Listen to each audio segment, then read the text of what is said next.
بسم اللہ الرحمن الرحیم الحمد للہ والصلاة والسلام علی سیدنا محمد وعلی آلہ واصحابہ اجمعین اما بعد۔ پیارے رسول صلی اللہ علیہ وسلم کی مبارک سیرت، آپ علیہ الصلاۃ والسلام حجۃ الوداع سے واپس تشریف لائے، مدینہ منورہ پہنچے تو اہل اسلام کو، مسلمانوں کو تیاری کا حکم دیا کہ روم پر حملہ کرنا ہے،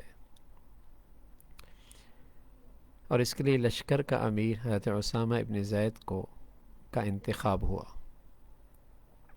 حضرت اسامہ رضی اللہ تعالیٰ عنہ کا بھی ابھی آغاز شباب تھا، جوانی آ رہی تھی، 18 سال 20 سال، سبحان اللہ، ان کی عمر تھی۔ کتنے خوش نصیب ہیں کہ اللہ کے نبی صلی اللہ علیہ وسلم کی نظر انتخاب ان پہ پڑ رہی ہے اور اس عمر میں پڑ رہی ہے۔ آپ علیہ الصلاۃ والسلام نے حکم دیا کہ وہ اپنے باپ حضرت زید ابن حارثہ کی جائے قتل تک جائیں اور ان کے گھوڑے بلقاء اور روم کی سرزمین تک ضرور پہنچیں جو ارض فلسطین کا حصہ ہے۔ یہ حکم آپ علیہ الصلاۃ والسلام نے مرض وفات شروع ہو جانے کے بعد دیا تھا۔ آپ علیہ الصلاۃ والسلام بیمار تھے، اس وقت اللہ کے نبی صلی اللہ علیہ وسلم نے حکم دیا۔ منافقین کو موقع مل گیا پروپیگنڈا کرنے کا کہ اسامہ انہیں لشکر کا امیر بنا دیا گیا ہے۔ کہنے لگے یہ ایک نوعمر لڑکے ہیں اور اتنے بڑے بڑے لوگ موجود ہیں مہاجرین انصار کے، اور انہیں امیر بنا دیا۔ پیارے رسول صلی اللہ علیہ وسلم سر پر پٹی باندھے باہر تشریف لائے اور خطبہ دیا اور فرمایا، آج تم اسامہ کی امارت پہ تان کرتے ہو، کل تم نے ان کے والد کی امارت پر بھی اعتراض کیا تھا۔ اللہ کی قسم وہ یعنی حضرت زید امارت کے مستحق تھے، اور اللہ کی قسم وہ مجھے لوگوں میں سب سے زیادہ محبوب تھے، اور اللہ کی قسم یہ بھی اسامہ بھی امارت کا مستحق ہے، اور یہ بھی مجھے لوگوں میں سب سے زیادہ محبوب ہے۔ میں تمہیں اس کی اطاعت کی ہدایت کرتا ہوں، وہ تمہارے نیک لوگوں میں ہے۔ لوگ تیاریوں میں مشغول ہو گئے۔ مہاجرین انصار حضرت اسامہ کی امارت میں روانہ ہوئے ہیں تو اسامہ اپنے لشکر کے ساتھ مدینہ سے باہر نکلے۔ جرف ایک جگہ ہے مدینہ سے تقریباً 1 فرسخ کے فاصلے پر، وہاں اس لشکر نے پڑاؤ ڈالا۔ اسی اثنا میں رسول اللہ صلی اللہ علیہ وسلم کے مرض وفات نے شدت اختیار کر لی۔ لشکر جرف میں رکا رہا، دیکھیں اللہ کو کیا منظور ہے، آگے نہیں بڑھا۔ ابن اسحاق ابن سعد نے رسول اللہ صلی اللہ علیہ وسلم کے بارے میں بتایا، حدیث نقل کی کہ آپ کے آزاد کردہ غلام حضرت ابو موہبہ فرماتے ہیں کہ رسول اللہ صلی اللہ علیہ وسلم نے مجھے آدھی رات میں اٹھایا اور مجھے حکم دیا کہ بقی والوں کے لیے استغفار کروں، میرے ساتھ چلو۔ میں بھی آپ کے ساتھ ہو لیا۔ جب ہم بقی پہنچے تو آپ علیہ الصلاۃ والسلام نے فرمایا، السلام علیکم یا اہل المقابر، تمہاری صبح بہتر ہو، فتنے سیارات کی طرح امڑ آئے ہیں، ان کا تسلسل جاری ہے، ان کا آخری حصہ ابتدائی حصے زیادہ شر انگیز ہے۔ پھر پیارے رسول صلی اللہ علیہ وسلم صحابی فرمانے لگے کہ میری طرف متوجہ ہوئی ہے اور فرمایا کہ مجھے دنیا کے خزانوں کی کنجیوں اور اس میں ہمیشہ رہنے کی پیشکش کی گئی اور اختیار دیا گیا کہ اسے پسند کرتے ہو یا اپنے رب سے ملاقات کو اور جنت کو ترجیح دیتے ہو۔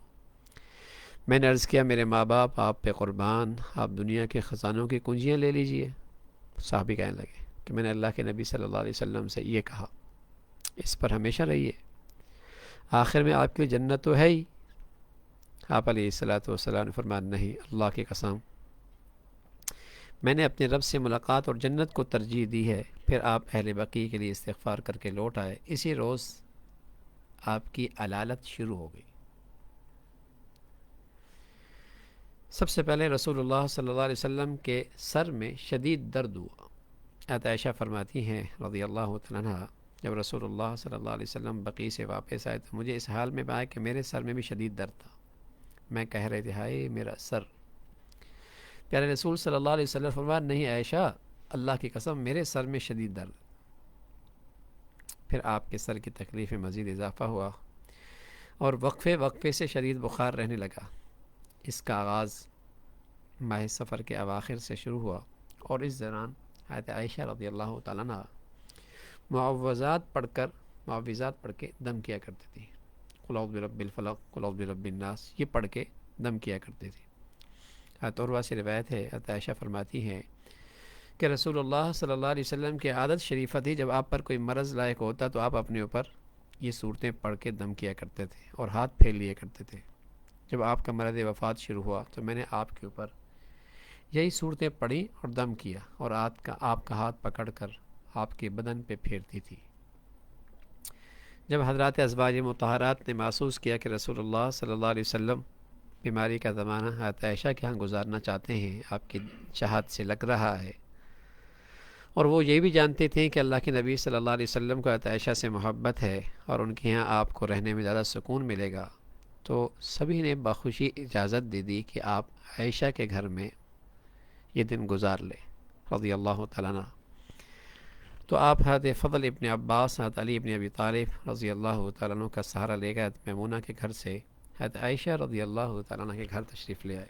حضرت عائشہ فرماتی ہیں کہ گھر میں آپ کا مرض مزید بڑھ گیا اور آپ کو احساس ہوا کہ آپ کی حالت سے صحابہ کو بہت تشویش ہے، رنج ہے۔ آپ نے فرمایا مجھے 7 مشکیزیں مجھ پہ انڈیل ڈالو، یعنی مجھے غسل دو اور خوب پانی مجھ پہ ڈالو، 7 مشکیزیں مجھ پہ انڈیل ڈالو، شاید اس طرح میری حالت کچھ بہتر ہو جائے اور میں لوگوں کے پاس جا سکوں اور لوگوں سے کچھ بات کر سکوں۔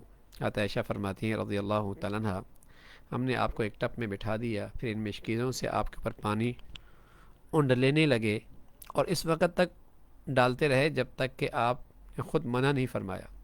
پھر آپ علیہ الصلوۃ والسلام کی حالت کچھ بہتر ہوئی، باہر نکلے، نماز پڑھائی، اس کے بعد خطبہ دیا۔ اس وقت آپ کے سر مبارک پر پٹی بندھی ہوئی تھی، آپ ممبر پر تشریف فرما تھے، تو سب سے پہلے غزوہ احد میں شہید ہونے والوں کے دعا استغفار کیا، پھر فرمایا کہ ایک بندے کو اللہ نے اختیار دیا ہے کہ وہ دنیا کے رنگینیوں سے لطف اندوز ہوتا رہے یا اللہ کے اجر و انعام کو ترجیح دے، تو اس نے دنیا کے مقابلے میں اللہ کے اجر و انعام کو اختیار کر لیا۔ یہ سن کر ابو بکر رونے لگ گیا۔ سمجھ گئے اللہ کے نبی صلی اللہ علیہ وسلم کا اس بات سے کیا مطلب ہے؟ وہ اللہ کے نبی صلی اللہ علیہ وسلم کی بات کی مراد سمجھ گئے تھے، رونے لگے اور آپ کو مخاطب کر کے عرض کیا ہمارے ماں باپ آپ پر فدا ہوں اے اللہ کے رسول۔ تو پیارے رسول صلی اللہ علیہ وسلم نے ابو بکر ٹھہرو، لوگوں کوئی شخص ایسا نہیں جس نے اپنی جان اور مال سے مجھ پر اتنا احسان کیا ہو جتنا ابو بکر نے کیا ہے۔ جتنا ابو بکر اور اس کے گھرانے کا مجھ پر احسان ہے اتنا کسی کا نہیں ہے۔ اگر میں کسی کو اپنا خلیل بناتا تو ابو بکر ہوتے ہیں، لیکن اسلامی اخوت سب سے بڑھ کر ہے، سب ہم بھائی بھائی، اسلامی اخوت۔ مسجد کا دریچہ بند کر دو، میں تمہارے آگے جانے والا ہوں، تم پر گواہ ہوں، یعنی میں اشارہ فرما دیا میں تم سے آگے جانے والا ہوں اور تم پر گواہ بھی ہوں۔ مجھے یہ ڈر نہیں کہ تم میرے بعد شرک کرنے لگو گے، مجھے اس سے ڈر لگتا ہے کہ تم حصول دنیا میں ایک دوسرے سے آگے بڑھنے کی کوشش کرنے لگ جاؤ گے۔ اللہ کے نبی صلی اللہ علیہ وسلم نے اپنی امت کے فتنے کی طرف آگاہ نشاندہی فرمائی۔ آپ علیہ الصلوۃ والسلام فرمایا کرتے تھے لکل امت فتنہ وفتنۃ امتی المال، میری امت کا سب سے بڑا فتنہ مال ہے۔ رشتے ٹوٹے، خاندان ٹوٹے، گھر ٹوٹے، قتل و غارت ہوئی، اس کے پیچھے ایک بہت بڑی وجہ مال،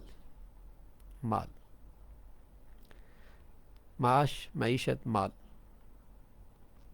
پھر رسول اللہ صلی اللہ علیہ وسلم گھر تشریف لے آئے تو آپ کے درد میں اضافہ ہو گیا اور آپ کا مرض بڑھ گیا۔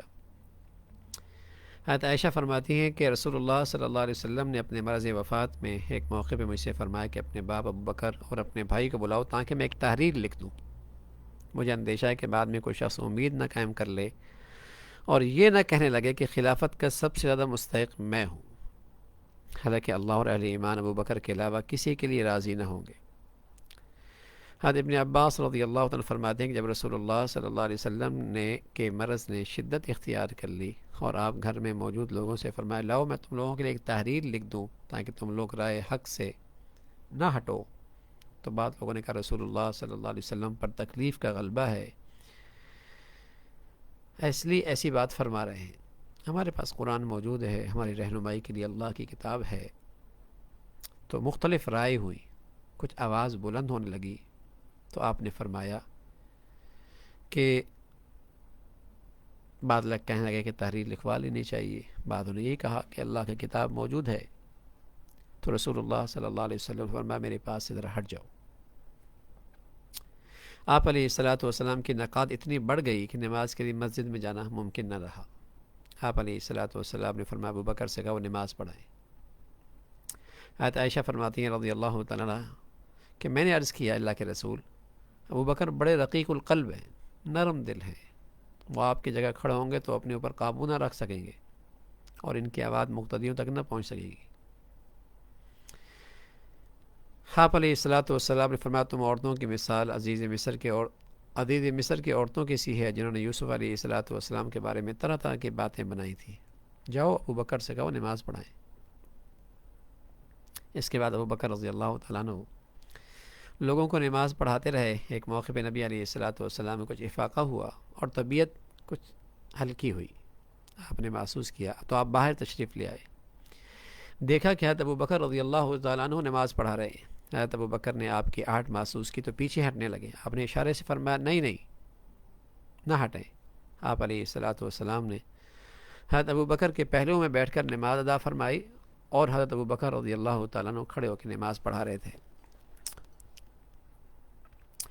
حضور علیہ الصلاۃ والسلام کا باہر تشریف لانا اور نماز پڑھنا اس سے صحابہ کو بڑی خوشی ہوئی، لیکن پھر بھی آپ کے مرض میں اضافہ ہو گیا۔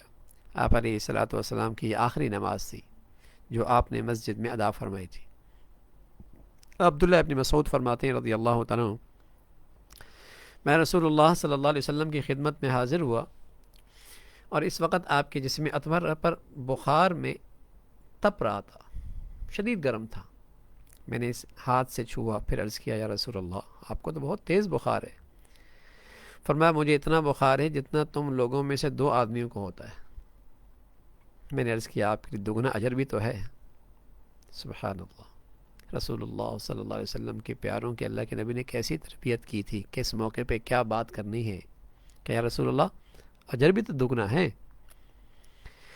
آپ علیہ الصلاۃ والسلام نے فرمایا ہاں کسی بھی مسلمان کو کوئی مرض لائق ہوتا ہے یا کوئی تکلیف پہنچتی ہے تو اس کے گناہ اس طرح جھڑتے ہیں جیسے درخت سے پتے جھڑتے ہیں۔ یہ اپنی امت کو سبق دیا کہ اگر کوئی آزمائش آ جائے، بیماری آ جائے، تکلیف آ جائے، بخار آ جائے تو گھبرائیں نہیں، اللہ کے دربار میں اس پہ اجر بہت ہے، اس کی امید رکھیں، حوصلہ ملے گا، ہمت بڑھے گی، حوصلہ بڑھے گا، ہمت ملے گی۔ تو یہ اللہ کے نبی صلی اللہ علیہ وسلم نے اپنی امت کے حوصلے کی اور ہمت بڑھانے کی کا یہ ارشاد ہے کہ دنیا ہے یہاں تو یہ سب چیزیں آیا کرتی ہیں، پیغمبر پہ بخار ہو سکتا ہے، پیغمبر پہ شدید بخار ہو سکتا ہے، پیغمبر بیماری میں مبتلا ہو سکتے ہیں، تو یہ تو زندگی کا حصہ ہے، یہ انسان دنیا میں ہے تو دنیا کے ساتھ یہ چیزیں ہیں۔ لیکن مسلمان خوش نصیب ہے کہ اللہ کے نبی صلی اللہ علیہ وسلم نے اسے امید بہت بڑی دلائی ہے، انعام بہت بڑا بتایا ہے، اس سے مسلمان کا حوصلہ بڑھتا ہے، ہمت بڑھتی ہے۔ اس تکلیف کے اندر بھی، بیماری کے اندر بھی اگر مسلمانوں کو اس بات پہ یقین آ جائے مسلمان کو تو سبحان اللہ اس کے اندر تازگی رہے گی، اس کے اندر طاقت رہے گی، مایوسی نہیں آئے گی، تازگی رہے گی۔ جب رسول اللہ صلی اللہ علیہ وسلم کے جانے کا وقت قریب آیا تو ایک چادر آپ کے جسم میں اطہر پر پڑی ہوئی تھی، جب تکلیف زیادہ ہونے لگی تو اس کو چہرے مبارک سے ہٹا دیتے تھے، چہرے پہ ڈالی ہوئی تھی، پورے جسم پہ ایک چادر ڈالی ہوئی تھی، جب زیادہ تکلیف ہوتی تو آپ اسے ہٹا لیتے۔ اسی حال میں آپ علیہ الصلاۃ والسلام نے ارشاد فرمایا کہ یہود و نصارہ پر اللہ کی لعنت ہو، انہوں نے اپنے انبیاء کے قبروں کو سجدہ گاہ بنا لیا۔ اس ارشاد کا مقصد مسلمانوں کو خبردار کرنا تھا کہ یہ امت میرے ساتھ یہ سلوک نہ کرے، اس کا معاملہ میری قبر کے ساتھ ایسا نہ ہو۔ تو آپ علیہ الصلاۃ والسلام نے مسلمانوں کو خبردار کر دیا کہ وہ ایسا نہ کریں۔ اللہ نے اپنے تمام بندوں کے بارے میں یہ فیصلہ فرمایا ہے، انک میتم و انہم میتون، اے نبی تمہیں بھی مرنا ہے اور ان لوگوں کو بھی مرنا ہے۔ 12 ربیع الاول ہجرت کا 11واں سال، پیر کا دن، لوگ حضرت ابوبکر رضی اللہ تعالیٰ عنہ کی اقتداء میں فجر کی نماز ادا کر رہے تھے۔ اچانک حضرت عائشہ کا حجرہ، اس کا پردہ ہٹا، پیارے رسول صلی اللہ علیہ وسلم کا چہرہ انور نظر آیا، آپ نمودار ہوئے۔ آپ علیہ الصلوۃ والسلام نے صحابہ کو نماز ادا کرتے ہوئے دیکھا تو مسکرائے، پھر ہنس پڑے۔ حضرت ابوبکر رضی اللہ تعالیٰ عنہ پیچھے ہٹ کر صف میں شامل ہو گئے۔ انہیں گمان ہوا کہ رسول اللہ صلی اللہ علیہ وسلم نماز کے لیے تشریف لا رہے ہیں۔ صحابہ اکرام آپ کو دیکھ کر نمازی میں بے قابو ہو رہے تھے۔ آپ نے ہاتھ سے اشارہ کیا کہ اپنی نماز پوری کریں، پھر حجرے میں داخل ہو گئے، پردہ گرا دیا، لوگ نماز سے فارغ ہوئے۔ انہیں یہ خیال ہوا کہ رسول اللہ صلی اللہ علیہ وسلم کے مرض میں افاقہ ہو رہا ہے، لیکن سچ کیا تھی، حقیقت کیا تھی کہ اللہ کے نبی صلی اللہ علیہ وسلم اپنے ان پیاروں پر اور ان عشاق پر، ان سچے جانثاروں پر الوداعی نگاہ ڈال رہے تھے، آخری نظر ڈال رہے تھے۔ یہ نظر ڈالی آپ نے آخری۔ واپس آ کر آپ حضرت عائشہ رضی اللہ تعالیٰ کی گود میں سر رکھ کر لیٹ گئے۔ انہوں نے آپ کا سر مبارک اپنے سینے سے لگا لیا۔ آپ پر موت کے سکرات طاری ہونے لگے۔ حضرت عائشہ فرماتی ہیں رضی اللہ تعالیٰ عنہ، آپ علیہ الصلوۃ والسلام کے سامنے پانی کا ایک کٹورا تھا، آپ دونوں ہاتھ پانی میں ڈالتے، پھر چہرے پہ پھیر لیتے اور فرماتے اللہ کے سوا کوئی معبود نہیں، بے شک موت کے سکرات ہوتے ہیں۔ حضرت فاطمہ رضی اللہ تعالیٰ عنہ نے جب آپ کی یہ حالت دیکھی تو کہنے لگی، ہائے میرے ابا جان، تکلیف؟ پیارے رسول صلی اللہ علیہ وسلم نے فرمایا، آج کے بعد تیرے ابا کو کوئی تکلیف نہیں ہوگی، آج کے بعد تیرے ابا کو کوئی تکلیف نہیں ہوگی۔ حضرت عائشہ فرماتی ہیں اللہ نے رسول اللہ صلی اللہ علیہ وسلم کے وفات کے وقت آپ کے اور میرے تھوک کو یکجا کر دیا۔ حضرت عائشہ اس کو اپنی خوش نصیبی اور اپنا یہ اعزاز بڑا فخر سے بتایا کرتی تھی کہ اس دنیا میں رسول اللہ صلی اللہ علیہ وسلم تشریف لے کے جا رہے تھے تو سب سے آخری چیز جو آپ کے منہ میں گئی وہ میرا لعاب گیا۔ ہوا یوں کہ میرے بھائی عبد الرحمن گھر میں داخل ہوئے، ان کے ہاتھ میں مسواک تھی، تو رسول اللہ صلی اللہ علیہ وسلم میرے ٹیک سے لیٹے ہوئے تھے۔ میں نے دیکھا کہ آپ کی نگاہ میرے بھائی کی طرف ہے، میں سمجھ گئی کہ آپ مسواک لینا چاہتے ہیں۔ میں نے عرض کیا میں آپ کے لیے مسواک لے لوں؟ آپ نے سر سے اشارہ فرمایا اور فرمایا ہاں۔ میں نے جب مسواک لی اور وہ سخت تھی تو میں نے عرض کیا کہ میں اسے ملائم کر دوں؟ آپ علیہ الصلوۃ والسلام نے اس بات سے سر ہلایا تو میں نے اس کو ملائم کر کے دیا اور آپ علیہ الصلوۃ والسلام نے مسواک کی۔ سبحان اللہ۔ تو یوں دنیا سے جاتی ہو جو چیز آپ کے منہ میں سب سے آخر میں گیا تھا، عائشہ فرماتی ہوں میرا لعاب تھا کہ میں نے مسواک نرم کر کے رسول اللہ صلی اللہ علیہ وسلم کو دی۔ سامنے پانی کا ایک کٹورا تھا، آپ اس میں اپنا ہاتھ ڈال کر چہرے پہ پھیر لیتے، اس کے بعد فرماتے اللہ کے سوا کوئی معبود نہیں، بے شک موت کے سکرات ہوتے ہیں۔ پھر آپ نے ہاتھ اٹھا کر فرمایا پھر رفیق الاعلیٰ، سب سے اعلیٰ اور برتر رفیق کے پاس، پھر رفیق الاعلیٰ، سب سے اعلیٰ اور برتر رفیق کے پاس، یہاں تک کہ روح پرواز کر گئی۔ آپ کا ہاتھ ایک طرف جھک گیا۔ پیارے رسول صلی اللہ علیہ وسلم کی وفات کی خبر صحابہ اکرام پر بجلی بن کر گری۔ اس وقت حضرت ابوبکر رضی اللہ تعالیٰ عنہ اپنے گھر پہ تشریف فرما تھے۔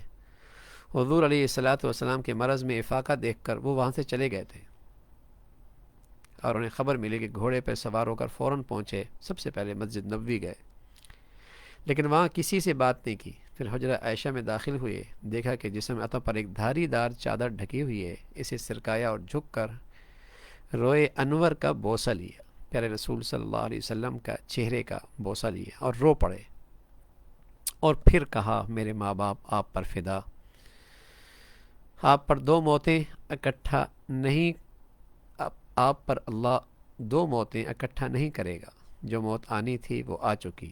اس کے بعد مسجد نبوی میں آئے، وہاں حضرت عمر رضی اللہ تعالیٰ عنہ لوگوں سے کہہ رہے تھے کہ رسول اللہ صلی اللہ علیہ وسلم کا وصال نہیں ہوا، بلکہ آپ رب سے ملاقات کے لیے گئے ہیں، جس طرح موسیٰ ابن عمران گئے تھے۔ جب تک اللہ تعالیٰ تمام منافقین کو فنا نہیں کرے گا، آپ کو موت نہیں آ سکتی۔ حضرت عمر یہ کہہ رہے تھے، حضرت ابوبکر رضی اللہ تعالیٰ نے کہا عمر ذرا ٹھہرو، لیکن جوش کلام میں حضرت عمر رضی اللہ تعالیٰ نے ان کی بات نہیں سنی۔ جب حضرت ابوبکر رضی اللہ تعالیٰ نے دیکھا کہ وہ خاموش نہیں ہو رہے تو مجمع کی طرف متوجہ ہو کر انہوں نے اپنی بات شروع کر دی۔ لوگوں نے جب ان کا خطاب کرتے ہوئے انہیں دیکھا، حضرت عمر کی طرف سے رخ پھیر کر سارا مجمع حضرت صدیق کے سامنے آ گیا۔ حضرت ابوبکر رضی اللہ تعالیٰ نے اللہ کی حمد و ثنا کی اور فرمایا، لوگوں، کوئی محمد صلی اللہ علیہ وسلم کی عبادت کرتا تھا تو اسے معلوم ہونا چاہیے کہ بلا شبہ آپ کی وفات ہو گئی ہے، اور جو لوگ اللہ کی عبادت کرتے تھے انہیں اطمینان رکھنا چاہیے کہ اللہ زندہ ہے اور اس پر کبھی موت طاری نہیں ہوگی۔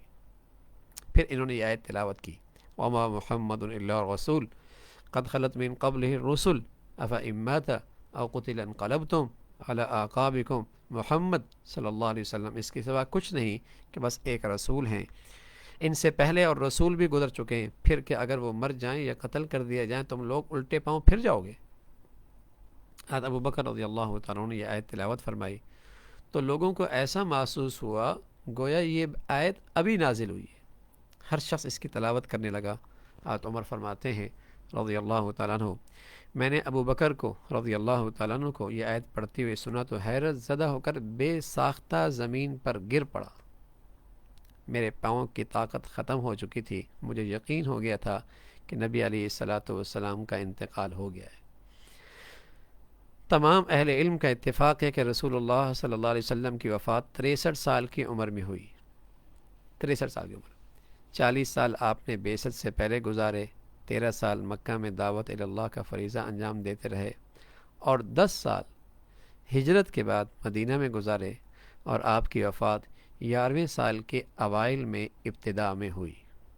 امام بخاری رحمۃ اللہ علیہ نے حضرت عمر ابن حرس سے روایت کی ہے، فرماتے ہیں کہ رسول اللہ صلی اللہ علیہ وسلم دنیا سے اس حال میں تشریف لے گئے کہ آپ نے 1 دینار یا 1 درہم، 1 غلام یا لونڈی، کوئی چیز بھی پیچھے نہیں چھوڑی۔ صرف آپ کا ایک سفید خچر تھا، آپ کے ہتھیار تھے، اور ایک زمین کا ٹکڑا تھا جس کو آپ نے مسافروں کے لیے صدقہ کر دیا تھا۔ یہ آپ کی ساری پونجی تھی۔ آپ علیہ الصلاۃ والسلام اس دنیا سے تشریف لے گئے۔ تو یہ آپ کی زندگی کا یہ آخری مرحلہ تھا۔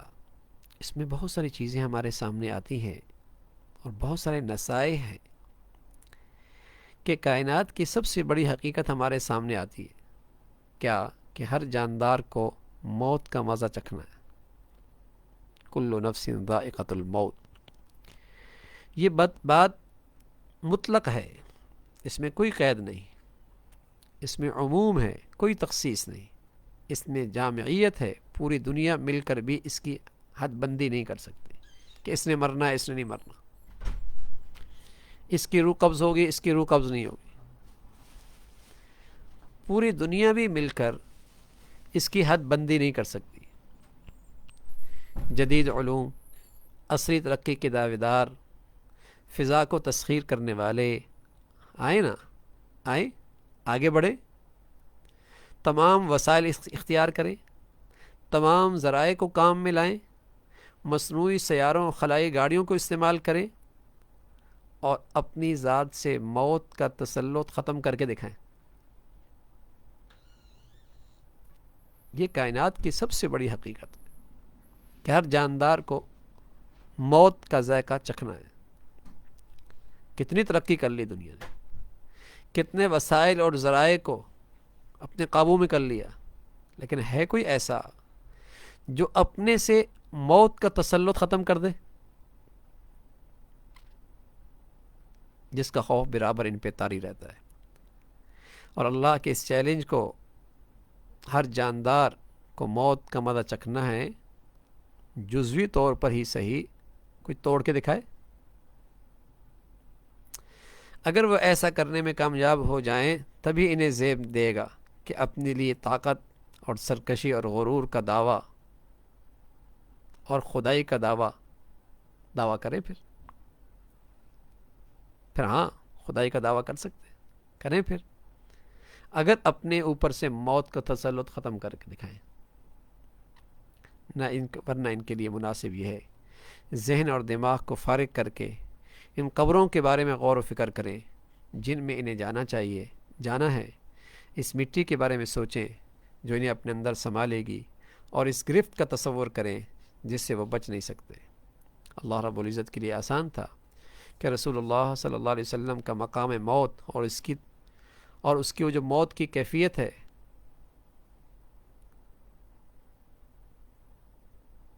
اسے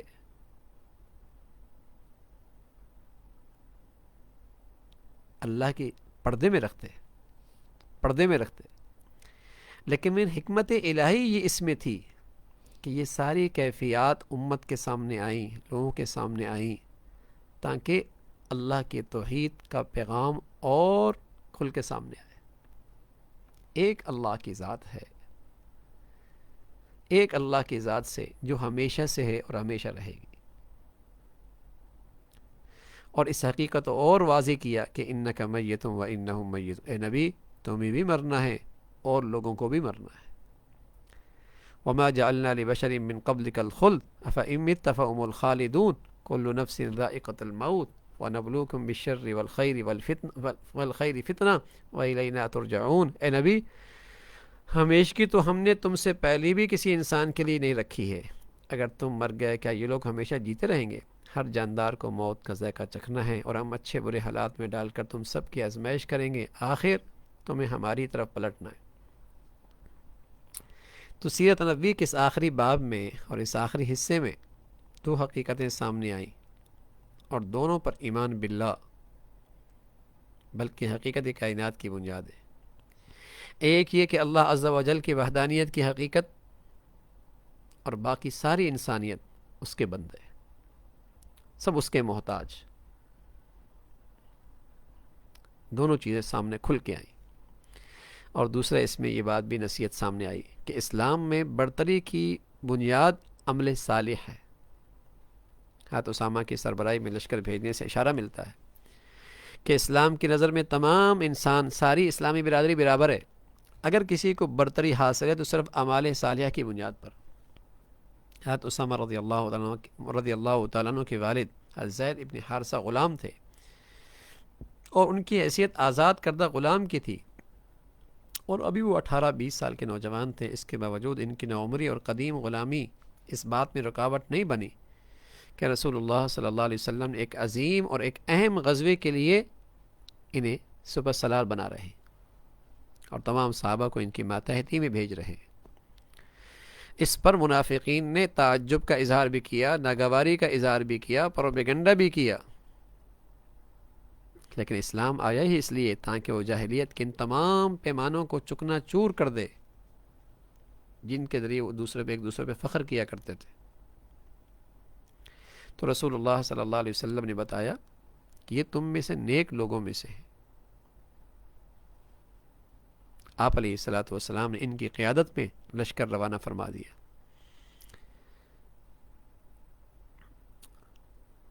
حضرت ابوبکر رضی اللہ تعالیٰ عنہ نے زمام خلافت سنبھالنے کے بعد پہلا کام یہ کیا کہ لشکر اسامہ کو روانہ کیا.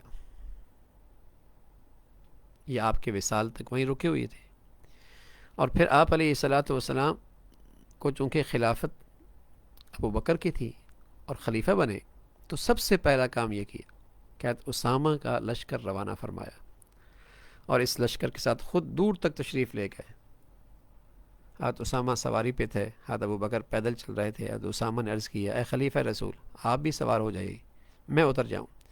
حضرت ابوبکر رضی اللہ تعالیٰ نے فرمایا، اللہ کی قسم نہ تم اترو گے نہ میں سوار ہوں گا. اگر کچھ دیر میرے قدم اللہ کی راہ میں غبار آلود ہو جائیں تو کیا حرج ہے. حضرت اسامہ رضی اللہ تعالیٰ نے اس غزوے سے فاتح اور کامران بن کر لوٹے، اور اس لشکر کی روانگی سے مسلمانوں کو بہت فائدہ پہنچا. پھر یہاں حضرت عائشہ رضی اللہ تعالیٰ عنہ کا ارشاد سے معلوم ہوا کہ جھاڑ پھونک کی مشروعیت آپ علیہ الصلاۃ والسلام پر سورہ معوذات پڑھ کر دم کرنا، جو حدیث میں بھی اسے ثابت ہے، اور آپ علیہ الصلاۃ والسلام کا معمول بھی تھا کہ ان آیات اور ان صورت کو پڑھ کر اور دیگر اذکار اور دعاؤں کے ساتھ صحابہ دم کیا کرتے تھے۔ امام مسلم کی روایت ہے، عائشہ فرماتی ہیں کہ ہم میں سے جب کسی شخص کو کوئی تکلیف ہوتی تو رسول اللہ صلی اللہ علیہ وسلم اس پر اپنا دست مبارک پھیرتے اور پھر یہ دعا پڑھتے: اذهب البأس رب الناس واشفی وانت الشافی لا شفاء الا شفاءک شفاء لا یغادر سقما۔ اے انسانوں کے رب، اس تکلیف کو دور کر دے، شفا دے، تو ہی شفا دینے والا ہے، تیرے علاوہ کوئی شفا نہیں دے سکتا۔ ایسی شفا دے کہ مرض کا کوئی اثر باقی نہ رہے۔ حضرت عائشہ فرماتی ہیں کہ رسول اللہ صلی اللہ علیہ وسلم کو جب کوئی تکلیف ہوتی تو آپ یہ صورتیں پڑھتے، پڑھ کر آپ دم فرمایا کرتے تھے، اور جب آپ کے مرض وفات نے شدت اختیار کی تو یہ صورتیں میں آپ پر پڑھا کرتی تھی، اور برکت کے خیال سے آپ کا ہاتھ پکڑ کر آپ کے جسم پر پھیرتی تھی۔ تو یہ بات معلوم ہوئی کہ قرآن مجید شفا بھی ہے، رحمت بھی ہے، اور ان کے قرآن کے کلمات پڑھ کر دم کرنا حضور علیہ الصلاۃ والسلام نے بھی کیا، حضرت عائشہ نے بھی کیا، اور یہ بالکل جائز ہے۔ اسی طرح سحر کی حقیقت، رسول اللہ صلی اللہ علیہ وسلم پہ سحر ہوا، جادو ہوا، تو اللہ رب العزت نے یہ آیتیں بھیجی، قل اعوذ برب الفلق قل اعوذ برب الناس، یہ آیتیں، اور آپ علیہ الصلاۃ والسلام دم کرتے جاتے تھے اور اس کا اثر ختم ہوتا چلا جاتا تھا۔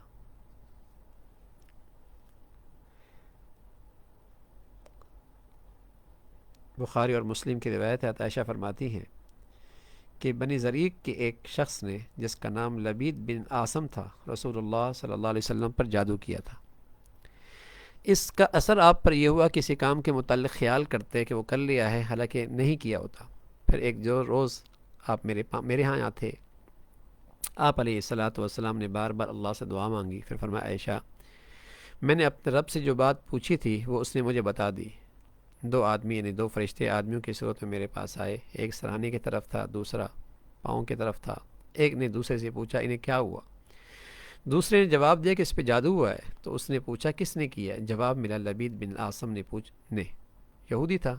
پوچھا کس چیز میں کیا؟ جواب دیا کنگھی اور بالوں میں۔ پوچھا وہ کہاں ہیں؟ جواب دیا بنی زریق کے کنویں میں۔ نبی علیہ الصلاۃ والسلام اپنے چند اصحاب کے ساتھ وہاں پہنچے اور اس جادو کے توڑنے کے لیے خواب میں جو طریقہ بتایا گیا تھا اس کے مطابق عمل کیا۔ آگے اس حدیث میں واپس آ کر ہے کہ آپ علیہ الصلاۃ والسلام واپس آ کر عائشہ سے فرمایا کہ عائشہ، اس کنویں کا پانی گویا مہندی سے رنگا ہوا تھا۔ اس جادو کا اثر تھا کہ پانی کا رنگ ہی بدل گیا تھا، اتنا سخت جادو تھا، اور اس سے قریب کے کھجوروں پر بھی شیاطین کے سر معلوم ہوتے تھے، اتنا گہرا اثر تھا، جادو تھا۔ میں نے عرض کیا اللہ کے رسول، آپ نے کیوں نہیں اسے نکال باہر کیا؟ فرمایا مجھے اللہ نے شفا دے دی، اب میں نہیں چاہتا کہ اس کے خلاف لوگوں کو بھڑکاؤں۔ سبحان اللہ، آپ کے حکم سے وہ کنواں بند کر دیا گیا۔ یہ حدیث حضور علیہ الصلاۃ والسلام کے مبتلا مرض ہونے سے زیادہ اللہ کی جانب سے آپ کا اکرام اور اعزاز اور عصمت کی دلیل ہے، کہ آپ صرف ایک اشکال، عصمت کی دلیل ہے کہ کس طریقے سے اللہ رب العزت نے آپ کے لیے خوارق اور عام طور پہ عام حالت کے برعکس فرشتے بھیجے اور آپ کو آگاہ کیا۔ یہ آپ کا اعزاز، آپ کا اکرام، آپ کی خصوصیت، آپ کی نبوت کی دلیل، کہ آپ کو اس انداز سے آپ کو علاج بتایا۔ اور سچی بات یہ ہے کہ امت کے پاس ہر شریر سے اور ہر حاسد سے اور ہر قسم کے سحر سے بچاؤ کا یہ سب سے مؤثر وظیفہ ہے، سب سے مؤثر وظیفہ۔ اگر مسلمان یقین شرط ہے، جیسے کوئی کہتا ہے نا گولی سے آدمی مر جاتا ہے، اور کوئی آدمی ہاتھ سے گولی مارے بلی بھی نہ مرے۔ کوئی کہ میاں آپ تو کہتے ہیں آدمی مرتا ہے تو بلی بھی نہیں مر رہی۔ ارے میاں گولی کو پستول کے اندر رکھو نا، اور جس کے ہاتھ میں پستول ہو اس کے اندر قوت بازو بھی تو ہو، اس کے بازو میں طاقت بھی تو ہو، اور پھر گولی اور نشانے کے درمیان کوئی رکاوٹ بھی نہ ہو، پھر دیکھو گولی سے آدمی مرتا نہیں مرتا۔ اسی طرح یہ برحق ہے اللہ کے نبی صلی اللہ علیہ وسلم کا علاج ان صورتوں سے ہوا، ان آیات سے ہوا، یقیناً ان کے اندر یہ طاقت آج بھی موجود ہے، قیامت تک مسلمانوں کے لیے یہ نسخہ ہے سحر سے، جادو سے، حاسد سے بچاؤ کا۔ کتنا سخت جادو تو اللہ کے نبی صلی اللہ علیہ وسلم پر فرمایا، پانی کا رنگ کنویں کا پانی کا رنگ بدل گیا، اور یوں محسوس ہوتا تھا کہ دائیں بائیں جتنے کھجور کے درخت ہیں ان پر شیطان کے سر موجود ہیں۔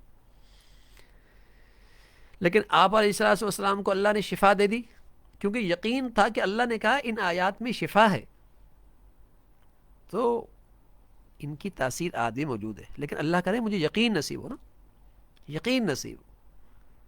اور یقین کے ساتھ ساتھ یہ بھی ضروری ہے کہ ان کی قبولیت کے لیے کوئی گناہ رکاوٹ نہ بنے، کوئی اللہ کی نافرمانی رکاوٹ نہ بنے، کوئی لقمہ حرام رکاوٹ نہ بنے، کوئی اور کسی گناہ کی وجہ سے رکاوٹ نہ بنے۔ تو پھر یہ اعمال، یہ رسول اللہ صلی اللہ علیہ وسلم کے مسنون طریقے، یہ مسنون وظیفے جو قرآن حدیث کی شکل میں ہیں، ان کی اپنی ایک تاثیر ہے۔ لیکن ہماری طبیعت ہے کہ نئی چیز، کوئی نئی چیز جدید، کوئی نئی چیز، اور جو جتنا کوئی نئی انداز میں بتاتا ہے اتنا یقین آ جاتا ہے اور اسی کے بھی چلتے ہیں۔ تو رسول اللہ صلی اللہ علیہ وسلم کے واسطے سے اس امت کو جہاں آپ کا اعزاز و اکرام ہے اس علاج میں، وہاں اس امت کے لیے بھی ایک اللہ کی طرف سے بہت بڑی رحمت اور انعام ہے کہ ہمیشہ کے لیے مسلمانوں کے پاس ایک ایسا عمل آ گیا جس سے ہر شریر سے اور ہر حاسد سے اور ہر برا چاہنے والے کے شر سے حفاظت ہو سکتی ہے۔ حضرت عائشہ فرماتی ہیں رضی اللہ تعالیٰ عنہ کہ حضور علیہ الصلوۃ والسلام مرض وفات میں تھے، ہمیشہ اس وقت تک بھی آپ اس کا عمل کا اہتمام کرتے اور رات کو سونے سے پہلے یہ پڑھ کے دم کیا کرتے تھے، اور میں بھی کرتی تھی۔ اسی طرح ہمیں جو ہمارے سامنے نصیحتیں آئیں اس واقعے میں، وہ یہ بھی آئیں کہ ابو بکر رضی اللہ تعالیٰ عنہ کی فضیلت کہ رسول اللہ صلی اللہ علیہ وسلم کی مرض وفات میں حضرت صدیق کی خاص فضیلت سامنے آتی ہے کہ جب رسول اللہ صلی اللہ علیہ وسلم نے اپنے خطبے میں فرمایا کہ ایک بندے کو اللہ نے اختیار دیا کہ وہ دنیا کی رنگینیوں سے لطف اندوز ہوتا رہے یا اللہ کے اجر و انعام کو ترجیح دے، تو میں نے دنیا کے مقابلے میں اللہ کے اجر و انعام کو اختیار کیا۔ تو ابو بکر رضی اللہ تعالیٰ عنہ آیت کی مراد کو سمجھ گئے، اس لیے زور زور سے رونے لگے اور کہنے لگے ہمارے ماں باپ آپ پر فدا ہوں۔ اب یہ مراد سبحان اللہ مزاج شناسی کیسی تھی کہ یہ آپ ہی تھے جو فوراً یہ مراد سمجھ گئے، اور رسول اللہ صلی اللہ علیہ وسلم کی بات سن کر جب بکر رونے لگے رضی اللہ تعالیٰ عنہ، تو ابو سعید فرمانے لگے میں نے جی میں کہا کہ اللہ کے رسول کس شخص کے بارے میں خبر دے رہے ہیں، اس بزرگ کو کیا ہو گیا ہے کہ اس بات پر رونے لگے۔ بعد میں ہمیں معلوم ہوا کہ رسول اللہ صلی اللہ علیہ وسلم خود اپنے بارے میں ہمیں خبر دے رہے تھے، اور ابو بکر سب سے پہلے اس بات کو سمجھ گئے تھے۔ یعنی میں حیران تھا کہ ابو بکر جیسے بزرگ کیوں رو رہا ہے اور پتہ نہیں اللہ کے نبی کس کے بارے میں خبر دے رہے ہیں، لیکن صدیق سمجھ گئے تھے رضی اللہ تعالیٰ عنہ۔ دوسرا، حضور علیہ الصلوۃ والسلام نے ابو بکر کے بارے میں فرمایا کوئی شخص ایسا نہیں جس نے اپنی جان اور مال سے مجھ پر اتنا احسان کیا ہو جتنا ابو بکر نے کیا ہے۔ یہ زندہ جاوید کلمات ایسے کلمات ہیں کہ یہ کلمات حضور علیہ الصلوۃ والسلام نے حضرت صدیق کے علاوہ کسی کے لیے نہیں فرمائے۔ اور عائشہ فرماتی ہیں کہ حضور علیہ الصلوۃ والسلام نے مجھ سے فرمایا کہ اپنے باپ ابو بکر اپنے بھائی کو بلاؤ تاکہ میں ایک تحریر لکھ دوں، مجھے اندیشہ ہے کہ بعد میں کوئی شخص امید نہ قائم کر لے اور یہ نہ کہنے لگے کہ خلافت کا سب سے زیادہ مستحق میں ہوں، حالانکہ اللہ اور اہل ایمان ابو بکر کے علاوہ کسی اور کے لیے راضی نہیں ہوں گے۔ اس میں بھی حضرت ابو بکر رضی اللہ عنہ کی عزت اور آپ کی خلافت کا تذکرہ ہے۔ اور چوتھی یہ کہ آپ علیہ الصلوۃ والسلام نے امامت کے لیے اپنی زندگی میں ابو بکر رضی اللہ تعالیٰ عنہ کو جانشین بنایا، اور جب عائشہ رضی اللہ تعالیٰ عنہ ان کے بارے میں یہ عذر پیش کیا کہ وہ رقیق القلب ہیں اس لیے خود پر قابو نہ رکھ سکیں گے، تو آپ نے ان کی بات سختی سے رد کر دی اور زور دیا کہ ابو بکر سے کہو امامت کرائے۔ تو یہ وہ امتیازات ہیں اس پوری امت میں۔ اللہ کے نبی کے بعد کوئی اگر کوئی شخصیت ہے جس کا سب سے بلند مرتبہ ہے تو وہ ابو بکر رضی اللہ تعالیٰ عنہ ہے۔ پھر رسول اللہ صلی اللہ علیہ وسلم نے فرمایا کہ یہود و نصارہ پہ لعنت ہو کہ انہوں نے اپنی انبیاء کے قبروں کو سجدہ گاہ بنا لیا۔ اس سے واضح ہوا کہ رسول اللہ صلی اللہ علیہ وسلم نے ایسا کرنے سے بہت سختی سے منع فرمایا ہے۔ علماء فرماتے ہیں کہ نبی علیہ الصلوۃ والسلام نے اپنی قبر پر اور کسی اور کی قبر کو سجدہ گاہ بنانے سے اس اندیشے سے منع فرمایا کہیں ان کی انتہائی تعظیم نہ کی جانے لگے اور اس کی وجہ سے فتنے میں پڑ جانے کا قوی امکان ہے۔ اس لیے بسا اوقات یہ چیز کفر تک پہنچا دیتی ہے، جیسے کہ بہت ساری قومیں اس گندگی کے اندر مبتلا ہو رہی ہیں۔ قبر کو سجدہ گاہ بنانے کی ایک صورت یہ ہے کہ اس کے اوپر سجدے کیے جائیں،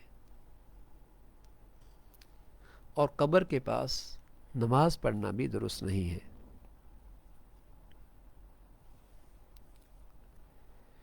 پھر رسول اللہ صلی اللہ علیہ وسلم کی جان جب دنیا سے تشریف لے جانے لگے، اتوار کا پیر کا دن تھا جو آپ علیہ الصلوۃ والسلام کی زندگی کا سب سے آخری دن تھا، اور لوگ نماز فجر کے لیے صف پہ کھڑے تھے۔ اچانک آپ باہر تشریف لائے اور آپ نے صحابہ کو نماز ادا کرتے ہوئے دیکھا، مسکرائے، پھر ہنس پڑے۔ حضرت ابوبکر رضی اللہ تعالیٰ پیچھے ہٹ کر صف میں شامل ہو گئے۔ انہیں خیال ہوا کہ آپ نماز کے لیے تشریف لا رہے ہیں۔ صحابہ کو نماز ہی میں اس خوشی سے بے قابو ہو رہے تھے۔ آپ نے ہاتھ سے اشارہ کیا کہ اپنی نماز پورا کریں۔ پھر آپ علیہ الصلوۃ والسلام واپس حجرے میں داخل ہوئے اور پردہ گرا دیا۔ تو اس واقعے سے حضور علیہ الصلوۃ والسلام کی شدت احساس اور آپ کی غیر درجے کی فکر مندی کا خوب اندازہ ہوتا ہے کہ اس لمحے آپ اپنی امت کے بارے میں فکر مند تھے کہ آپ کے بعد کیا حال ہوگا۔ اور جب آپ نے انہیں خشوع اور خضوع کے ساتھ کھڑے دیکھا تو آپ کے چہرے مبارک پر مسکراہٹ پھیل گئی۔ آپ کی پیار بھری نگاہیں سے اندازہ لگایا جا سکتا ہے کہ آپ کے دل میں اس سے کتنی خوشی ہوئی ہوگی اور آپ کے دل میں ان کی کتنی محبت ہوگی۔ رسول اللہ صلی اللہ علیہ وسلم نے جن پر ہمارے ماں باپ فدا ہوں، قربان ہوں، آپ نے یہ چاہا کہ اپنی حیات طیبہ کی ان آخری لمحات میں اپنے اصحاب پر آخری نگاہ ڈالیں جو حق کے سپاہ ہیں اور حق کے محافظ ہیں۔ جب انہیں دیکھا کہ وہ اللہ کی بندگی میں کھڑے ہیں تو بہت خوشی ہوئی، اور یہ منظر دیکھ کر آپ کا جی خوش ہو گیا اور آنکھیں ٹھنڈی ہو گئیں۔ اس منظر سے آپ کی موت کی تکلیف بھول گئے اور خوشی اور مسرت سے آپ کے چہرے پہ مسکراہٹ پھیل گئی۔ یہ دیکھ کر صحابہ کو گمان ہونے لگا کہ آپ کی تکلیف میں افاقہ ہو گیا اور طبیعت بحال ہو رہی ہے، لیکن بعد میں انہیں معلوم ہوا کہ یہ آپ کی آخری نگاہ تھی، اور یہ آپ کے اصحاب بلکہ پوری امت کا آخری منظر تھا جو آپ کے ذہن پہ نقش ہوا تھا۔ ساری اسلامی برادری کا آخری نقشہ اس موقع پہ آپ کے ذہن میں یہ آیا۔ یہ منظر ان لوگوں اور اللہ کے درمیان باقی رہ جانے والا عہد قرار پائے اور دنیا میں اپنی امت سے الوداع کہنے کے یہ لمحات تھے، اور اس کے ذریعے ان لمحات کو سامنے رکھ کر آپ علیہ الصلوۃ والسلام گویا کہ اپنی امت کو الوداع کہہ رہے تھے۔ حکمت الہی کی مشیت یہ ہوئی کہ یہ آخری منظر نماز کا ہو اور وہ آخری عہد قرار پائے۔ اللہ رب العزت ہمیں بھی اپنے رسول صلی اللہ علیہ وسلم سے سچی محبت نصیب فرمائے اور کامل اتباع نصیب فرمائے۔ سبحانک اللہم بحمدک، نشہد ان لا الہ الا اللہ، نستغفرک ونتوب الیک۔ ممکن ہے کل کی ہماری نشست آخری ہو، دیکھتے ہیں انشاءاللہ۔ یقیناً کل کی نشست انشاءاللہ آخری ہوگی، اور انشاءاللہ پھر اس مجلسی میں کچھ باتیں ہوں گی۔ سبحانک اللہم بحمدک، نشہد ان لا الہ الا اللہ، نستغفرک ونتوب الیک۔